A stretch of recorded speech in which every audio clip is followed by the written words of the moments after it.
Hey dragons, it's Question Tuesday, the day I answer real questions from real dragons. It's finally Question Tuesday again. I missed you guys. I don't know if you missed me, but I have been telling my classes that I don't do Question Tuesday while we're in Star Lab. Star Lab, for those of you who don't know, is a time of year when I spend 2 to 2.5 weeks in the mobile planetarium, and it is a blast. I love it. But it means I can't get a lot of stuff done during those 2 to 2.5 weeks. And it's been really stressful and crazy. We've got a new board in the classroom, so Question Tuesday has not happened in what feels like a million billion years. But it's happening now. We're back. It's Question Tuesday. So we're going to jump right into some questions. Knox wants to know, how do volcanoes erupt? I love it, Knox. So I have this handy model that helps us. And it's actually related to Hallie's question about what makes magma rise. It's the same answer. See, down here in the bottom of the volcano, there's some molten rock. Rock that's gotten hot enough that it actually melts. Now, I don't know if you know this, but when things get hot, they expand. They get bigger and bigger and bigger. And that molten rock expands as well. And as it does, it finds a weak point where it can start to push up. And it pushes up and pushes up and pushes up. And now there are two options when it gets to the top here, to the surface. There's either a very thick and hard layer of rock that holds it in and holds it in and holds it in and holds it in until, boom, it explodes. Or it's a kind of thin and soft layer of rock. Maybe it's a little sandier, and then it just kind of bubbles over the top and starts flowing down the sides. That's why volcanoes shape like this. That's why they're cone-shaped, which was Grant's question. Why are volcanoes cone-shaped? This is why, Grant. When you start to pile stuff up, it starts high in the middle, and then it kind of runs down the sides, and the sides get wider and wider and wider. And it flows in all different directions. Grant, there are some volcanoes that are a little lopsided because the lava flows off one side more often. That's really interesting. So let's see, what else do we have about volcanoes? Oh, this is a really good one. Grant also wants to know, if a person falls into some lava, will they float or sink? And Grant, I don't mean to brag, I've watched a lot of movies where people fall into lava. Lord of the Rings, you know the end, Gollum falls into it, and he sinks into the lava. That's what always happens. So clearly that's what happens, right? Totally wrong. It turns out when you fall into lava or magma, you float. See, it's all a question of density, which my third graders have studied already this year.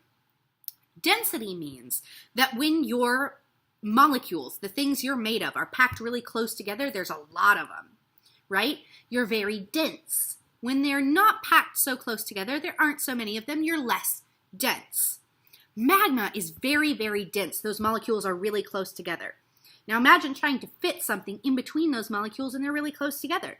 It's going to be hard. You're going to have a much denser thing with molecules even closer together to force their way through.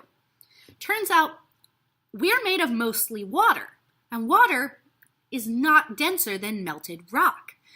So if we fall in lava, we'll float, which sounds great, until you realize you're still going to get really badly burnt.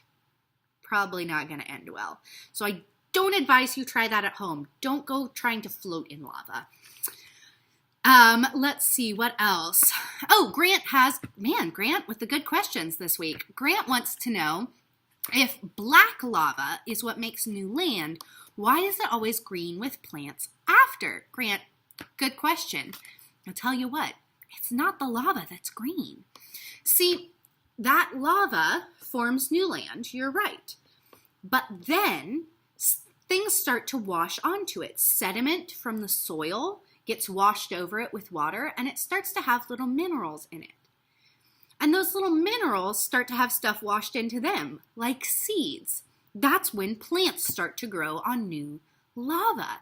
It takes actually a long time for it to happen. When you watch it happen in a movie or TV show or something, it happens pretty fast. And that's what's called a time lapse. It means they speed up what's happening so that you get to see it all. Because that process takes years.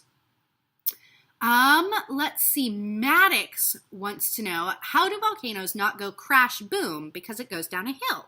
It's a good question, Maddox, and sometimes they do go crash boom. When we were talking about earlier, when they explode out the top, that is going to make a pretty loud noise. Usually it sounds more like a rumble than a crash boom, but it's still, you're not going to miss it.